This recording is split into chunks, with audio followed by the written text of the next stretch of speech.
Welcome, one and all. We are off to quite a start, but more on that later. To my left is a man who's just really excited to be here. His name is Jim Costa. Rico on vacation, I think. I don't know, somehow was mystically in the show sheet. It's really something else. He claimed that hurricane had an impact on his vacation. Well, then maybe he should go read one of his children's novels, a.k.a. a comic book. Get out of here and go on vacation. Catching strays on his time off. Then don't be trying to put show topics on there. Get out. Get out. Now, you're going to explain to these people what the hell's going on in Ann Arbor. I can't make sense of it. You think I have, all the answers to this? Yeah, it's your cult. Okay. It's Emgo Costa. Here it is. Excuse me, I have to get a screwdriver and fix them. You go ahead and do that. For people who may have heard, and for those who have not, Jim Harbaugh and the Michigan Wolverines have, that too, self-imposed suspension, but only 3 games. The deal that fell through was 4 games. Fell through because the NCAA felt like 4 games wasn't enough. So what does Michigan do? They turn around and say only 3. Do they think that's going to be sufficient? Am I missing something with this? Yeah, you're missing. Why would you self-impose in the first place?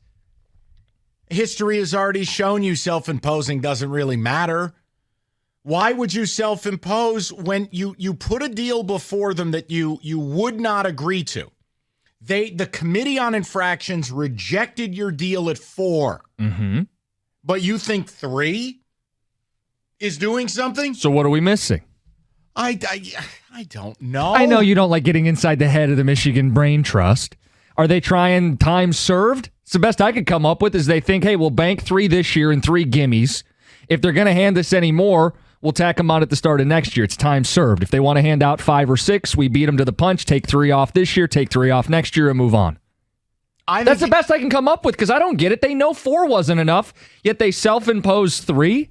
It makes no sense. So I would love to know from the people. Now, again, if a tree falls in the woods and no one's around to hear it, does it make a noise? Missing East Carolina, UNLV, and Bowling Green, it makes no difference. The suspensions never made a difference. Why didn't they self-impose 4? Are they afraid of Rutgers? Just take 4 and stick to the current deal and say we felt good about it and dare them and say prove we did something wrong. No, Three feels like you're daring the NCAA to come at you, right? And that's Michigan's arrogance. Let's face it. Look, we will never be told the truth on why the Committee on Infractions rejected the deal. Well, David's got a screwdriver. That's because David is a pro. A handyman. If we don't get things done, they don't get done in this building. So the point I make is the only conclusion I could come to as to why the Committee on Infractions rejected the deal is that Harbaugh wouldn't admit he was guilty. Sounds right to me. Okay, so if that is my opinion, I'm not reporting news. To me, the NCAA is going to try to hammer you. I don't think they care about the self-reporting. I don't think it matters. And the committee will get to it when they get to it. None of this ever mattered. Michigan's going to have a great season regardless. Harbaugh still gets to coach during the week, just not on game day. Well, newsflash, Kenny could coach U of M to an undefeated offseason. They would just treat him like Brady Hoke. They'd unplug his headset, and he would stand there in sunglasses. Clapping. That's it. Little kids bop, and he's good. So, look, you make sense of it. It's your fan base. It's the school you grew up rooting for. You make sense of it. I'm not a Michigan fan, but we do want Michigan fans to fill in the gaps for this. Because, Mike, I think I'm as confused as you are. 248-539-9797. Why 3 games? Why self-imposed to begin with? If you're going to dare the NCAA, then just dare them and coach every game this season, right? Or dare them on their terms. If you really want this to go away, look, again, I'm trying to use common sense for 2 entities that are outer space aliens. Both U of M's athletic department and the NCAA are outer space aliens. Michigan for what they perceive, what they do get away with, and really how it's run. We don't need to go into it. I will if you like. And the NCAA, which we know are a collection of largely feckless losers. But what I think is they wanted to get this done because they know they could be largely effed. Whether you agree with what the NCAA is doing or not, I don't really give a rat's ass. Coaches who lie to the NCAA, coaches who had recruits on campus during COVID, those coaches have lost their jobs.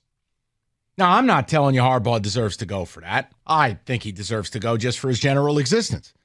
But my point to you would be, you wanted to settle this. It's pretty clear. You leaked out the 4 games and the cheeseburger narrative and the whole bit. The NCAA does not seem to want to settle this. I think they want his hide. If you really want to know where I'm at with this. Now, whether they can execute that or not, I'm not sure. I said a couple weeks ago, I wonder if it's Harbaugh's last year regardless. You kick the can down the road. You tell him to kick rocks. He goes out, wins the Big Ten, goes to the playoff again, and tries for the 50th time to go to the NFL. That's what made sense at the time. But self-imposing the 3, not 4, I don't know. What are you afraid of the Rutgers game, the 4th game? That's what I'm saying. You should have at least been on even terms, called it 4 and been done. And if you really wanted to head him off at the pass, you say, yeah, I screwed up. I don't know what their problem is, but we're going to try to take care of this. My point is, if I were Michigan, which this makes me feel filthy, I never would self-impose, ever. You'd be defiant. Well, if you'd you're be arrogant. If you're going to go you'd this... be on brand. Yeah, if you're going to go this route. If you're going to reduce the suspension, don't do anything. What has the NCAA ever really done to you? Truthfully, what have they ever done to you? You get away with anything you want. Who's gonna tell you no locally? Well, Mozzie Smith got on an airplane. He was at the TSA in 3 hours from getting arrested. Donovan Edwards didn't sit a play, much less a series or a game. How about hiring a racist with no background check? How about your offensive coordinator's house getting raided? I mean, what's anybody going to do to you? Nothing. Hell, they managed to skate through a scandal where the football team doctor was sexually assaulting players for 30 years. Okay? So if I'm them... You'd put your head in the sand. No, I would just say, I tell you what, we'll see you at the OK Corral. If I've taken it this far where the coach wouldn't apologize, wouldn't own it, and brazenly misled them, if you've arrived at that point, just keep going. The hell's the difference? The roller coaster's already left the station. It's just so inconsistent, I think, is why this is so puzzling. It's inconsistent. If you felt like you did nothing wrong, don't self-impose. Or if you're going to self-impose. Or then at least meet where you were. Don't scale it back. Mike, if they had come out and said, you know what, 4 was a good deal. We thought that was on the table. We were cool with the terms. We're sticking by it, and you're not going to suspend us for another game. 4 is fair. 4 is what we had agreed to. We're sticking to 4. Because I do think it's in their best interest to get this behind them. In 2024, you're welcoming in USC and UCLA and Oregon and Washington, and the Big Ten gets tougher. You want to put this behind you, especially this year where you have kind of a runway for the first half of your season where you're not afraid of anybody. No, they won't play a ranked opponent until mid-November, unless MSU somehow rises up. So that's not hyperbole, it's truth. So I think the better answer is not to defiantly dare them. It's to get out in front of it and say, yeah, you know what? We screwed up. Here's the 4 games we agreed to. We're going to hold true to our word. We'll own up to it. We'll put it behind us. Instead, they dialed it back, which is almost daring the NCAA, and I don't think it achieves what they wanted, which is trying to maintain a level of innocence. When does self-reporting even work? Doesn't work. Exactly. I was just about to say that, Mike. Never they can still plop 2 more games on you. Just don't take the penalty, okay? Just don't self-impose is my thing. As a Michigan fan, you already fought it, so just coach every game this year. Why do this? This is stupid to me. It really doesn't make any sense to me. I mean... Ward Manuel doesn't make any sense to me anymore as the AD of Michigan. Well, he's a nothing burger. I mean, he's nothing but a character actor. I mean, first of all, did anyone ever check on his rental car service where the team captain took his car out for a nice romantic cruise? The guy didn't even speak to Jim Harbaugh for basically 7 months. Then he character acts and goes up on stage to character assassinate MSU's players when needed. All Ward Manuel is a useful toy. So it's not like Ward gets to call the shot. You think he's got power over Harbaugh after 2 Big Ten titles? After 2 playoff appearances? And after Harbaugh has basically held the university hostage the last several years? So I don't think this is something from him. I think it's just one of those goofy things where they try to control the narrative. Now nobody plays the victim more than Michigan. I mean, they can trash your locker room and put human waste all over your walls, and you still get fined. You don't believe me? Ask MSU. So the whole point in all of it is none of it adds up.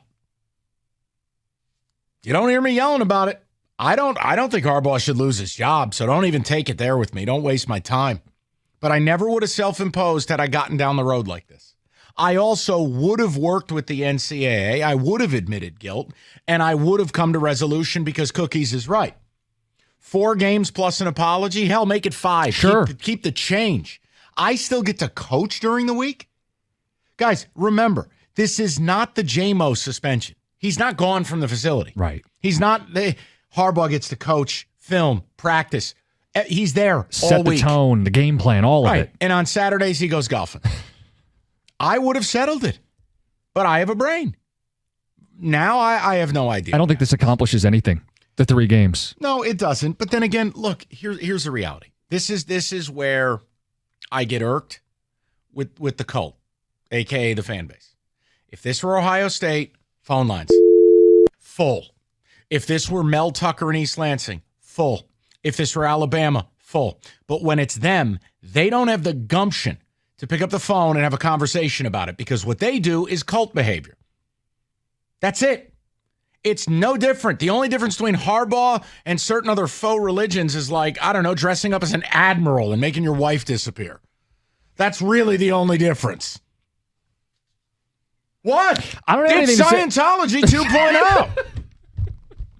These people cannot bring themselves to talk about their own program. They'll go la, la, la, la, la, don't care, cheeseburger. They'll do all of that.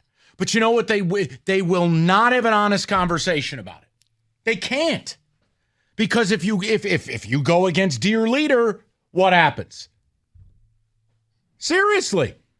It took 5 years of getting brutalized by any ranked team they played and going 0-for against Ohio State for half the fan base to get to a point to say, you know what, I might be ready to move on from this guy. Meanwhile, they're all too ready to talk hot seat in East Lansing after 1 bad year. Now, hold on. I'm not holding on to anything. You and others were critical of Harbaugh, not 5 years in, probably about 3 years in, right? After the loss down in Columbus where they gave up, I think it was 56 or 63. It was a disaster. I said after 3 years. They came in favored in that game, I believe, in Columbus. I think it was 2018. And Harbaugh called the play pass from his own end zone. They threw the pick 6. And he looked like a zombie in the postgame after that game. So it wasn't like we waited till year 5 to be critical of Jim Harbaugh. We shouldn't have to wait till year 5 to be critical of Mel Tucker. I was considered unreasonable after 3 years. See, that's the difference. By year 5, you had 50% of people somehow aligned. It never got to 60 or 70 or 80%. Ever. So, look, I love where your head is at. You're passionate about it. I know you want this to work, but I need you to understand your fan base. They're not going to support a topic like this because it's not tell me I'm pretty theater. That's what it is. Welcome, Jim. Welcome to the fan base. Welcome. Ridiculous. Hold on. Factually speaking, what was the first college football game you ever went to see? Michigan. 248-539-97. It's the closest. I'm sorry to Eastern Michigan. It's the closest. Oh, I'm sorry. Did you grow up Amish? Does your family not have a car? Oh, okay, here it is. Oh, Jim's family. We took the horse and buggy up the road. Yeah, they varnished a table and took in Michigan and Eastern. 248-539-9797.